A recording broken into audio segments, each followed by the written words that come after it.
Hello everyone, कैसे हैं आप सब लोग। देखिए, आज हम डू और डज का एक स्पेशल यूज, ठीक है, विशेषतर हम डू और डज का यूज और कैसे करते हैं, एक तो आज वो वाला टॉपिक है। ठीक है, तो वीडियो स्टार्ट करने से पहले एक बात, अगर आप अभी तक आपने मेरे चैनल को सब्सक्राइब नहीं किया है तो सब्सक्राइब जरूर कर लें। ठीक है, ओके।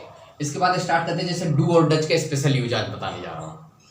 अभी तक आपने डू और डज का यूज सिर्फ प्रेजेंट इंडेफिनिट में पढ़ा है एज ए हेल्पिंग वर्ब। ठीक है, हेल्पिंग वर्ब के रूप में जैसे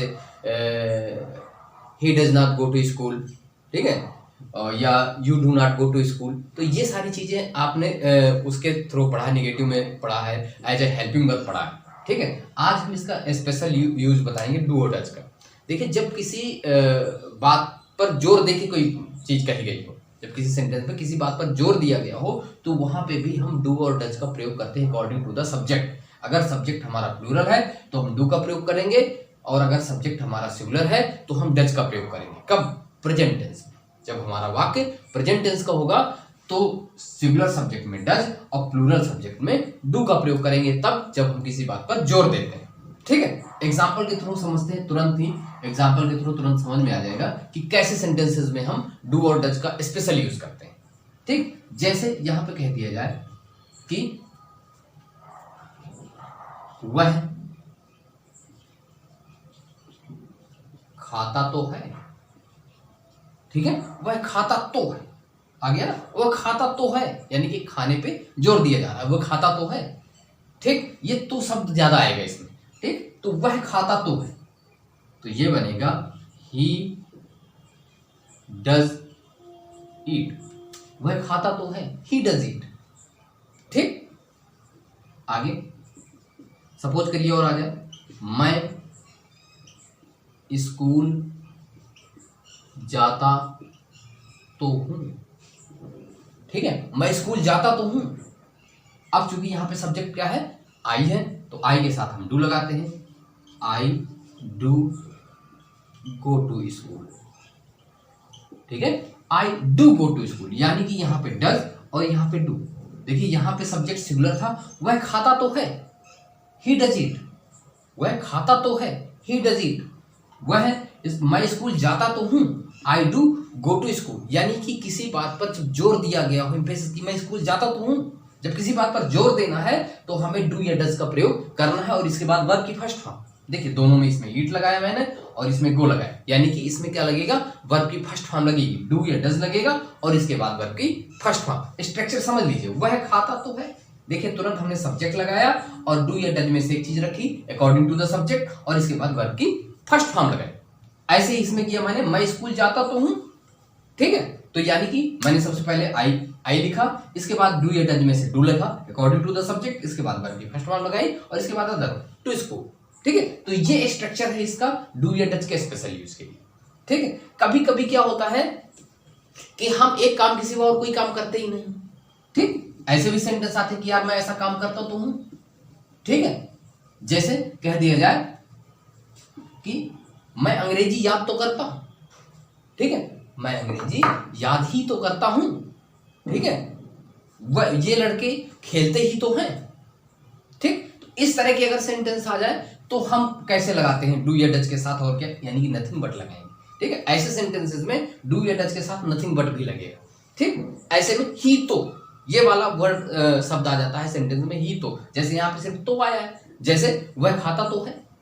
ठीक, ही डज ईट, वह खाता तो है। अब यहां पे जैसे आ जाएगा कि ये लड़के खेलते ही तो हैं, तो क्या आ जाएगा, वहां पे डू या डज के साथ हम नथिंग बट भी लगाएंगे। स्ट्रक्चर समझना सेंटेंस का सिर्फ एग्जांपल से ही समझ में आ जाएगा, कोई रटने की जरूरत नहीं, सिर्फ एग्जांपल से ही समझ में आ जाएगा कि सेंटेंस का स्ट्रक्चर कैसे बना है।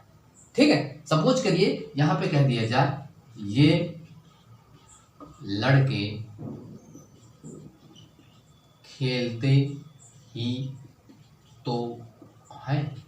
ठीक है, ये लड़के खेलते ही तो, यानी कि ही तो हैं, ही तो है ना, इस तरह की, यानी कि खेलने के अलावा ये लड़के कुछ नहीं कर रहे हैं, खेलते ही तो। ठीक, तो इसमें कैसे बनाएंगे हम, क्योंकि ये बनाएंगे दीज बॉयज।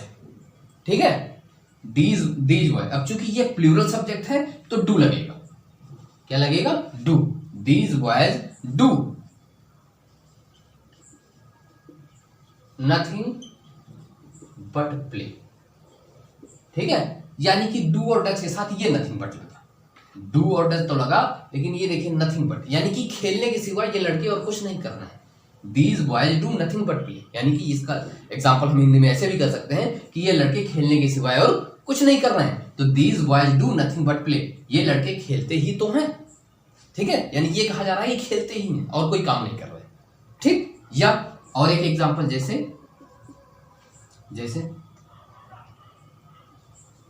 मैं पाठ याद ही तो